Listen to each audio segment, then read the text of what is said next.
but the idea of what we call the foods first approach, which I've always thought is kind of an odd way to frame it, but I want to hear what that means to you guys. What is a foods first approach? Because I'm thinking, well, what the hell is second? If that's first, what's second?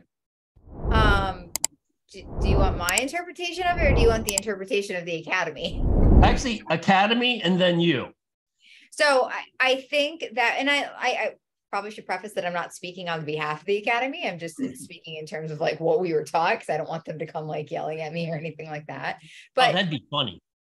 What we're taught in school is that like supplementation is not necessary, or in times can be super harmful. And once again, I think this is a very common thing where they can take something small, or sure, if you're, consuming a supplement, let's say from China, that possibly has adulterated ingredients in it, then like, yeah, that could be a real harm for it. But that doesn't mean that every supplement out there is bad for you. So the idea is that if you're eating a varied, balanced diet with lots of fruits and vegetables, that there's really no need to supplement with anything, because you're getting all your micronutrients from your diet. Yeah, Tony says stay away from supplements from Wuhan, China. That's what he told me. Oh yeah, I've heard this might not be that good, but you know what? I've heard, just roll the dice, see what happens. Maybe you'll grow like an extra arm. Okay. Now, what's your point of view? That's the academy, right? Yeah. Well, I mean, I think that supplementation has its benefits. First off, if you're deficient in something, and I don't know, you're not able to meet it through your diet, whether it's because the food that you're choosing to consume, or maybe you're having a reason with malabsorption or something, obviously a supplement's going to be helpful.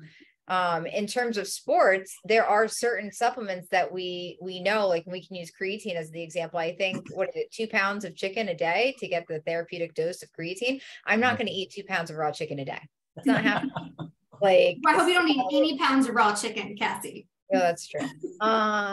Raw beef, maybe half pound. Yeah, right. I'll do raw beef, but like in that sense, then like, supplementation is really beneficial. I think what happens, and we can say this is very common, is that people, because you look at things like the athletic greens or like the powdered greens and powdered fruits, and people all of a sudden, instead of eating fruits and vegetables and instead of eating real food, they start drinking protein shakes. They start drinking all these powdered drinks that have polyphenols and this and all this other crap in it in place of real food. And that to me is where supplementation isn't helpful. Like, you should still eat real food, and the supplements you're taking should have a purpose. They're not to be shied away from, in my opinion. Yeah. Katie, what do you think? So since it's funny, because I agree with everything Cassie just said, from the academy standpoint to her own. And since I joined the supplement industry, my knowledge has totally exploded and my viewpoint has changed a little bit more. I agree. I think the common misconception of food first, supplement second is because people think that they're replacing it. And that's the word is supplement, right? You're supplementing the diet. But I also feel like there's a place for them, not just for sports nutrition, not just for active nutrition. I think for everybody. Creatine is the perfect example. It's good for everybody. It's good for a magnitude of things, right?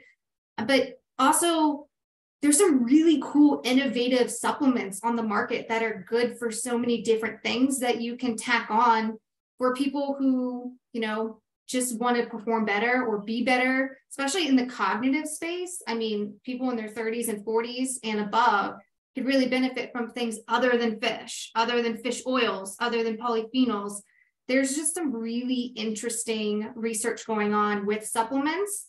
And I think it's only going to get better as we progress forward, because people are starting to recognize that supplements have a place, and research really helps to back the message of how they're beneficial. So I love protein shakes. I love creatine. I take a multivitamin, not because I don't think I'm getting it from my diet, but there are some days where I may not touch a vegetable or a fruit because I just don't want to. I did that the other day. Right? So like, you got to think about it. Every day is different. Your diet every day is different. So one day I may only get 50 grams of protein, whereas the next I may get 150 or 200, So I think that's where supplements come in. It's not always a take it every day sort of thing, but I love them. And I don't think they're going away. I think they're just going to get more and more popular. I've also heard the really cool argument is the reason why a food first approach doesn't work is because our food, and this might be more of a first world problem, but the food that we're getting in the supermarket a lot of times has, unless you're getting something that's frozen or canned, has traveled quite the distance to get to our supermarket so we can, have certain foods year round. And so they're, I don't want to say deficient or void in nutrients, but the longer something, the more time that has passed since it's been harvested, the less nutrients it has in it. So there are some people that use the theory that like our food is not supplying what it should be anyways in the first place. So even if you try to take the food first approach, you're still going to end up deficient in certain micronutrients. Yeah. Tony, any comments? No, I think that we got two individuals here who hit it beautifully. I can understand this concept of food first and, well balanced. I don't know what that means fully because there are certainly geographical differences, ethnic differences in dietary practice. So there's a lot of things to think there. But from an athletic performance perspective, I think it'd be very challenging to get everything, absolutely everything you need when you're in excessive training volumes from the food first alone approach, largely because a good deal of your day is spent training and you may just not have enough time to eat all the given nutrients, electrolytes, and all the foods, substances that you need. So from an athletic performance standpoint, I think, you want to say food first, eat first.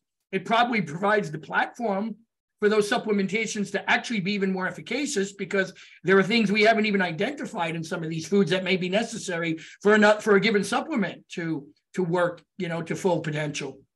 But I don't see how, based upon the American diet, we could say, food first, because it's obvious nobody's doing food first. They're doing Chick-fil-A actually Chick-fil-A would be better than what most people are doing. Let's go with Popeyes and, everything else that is completely nutrient deficient.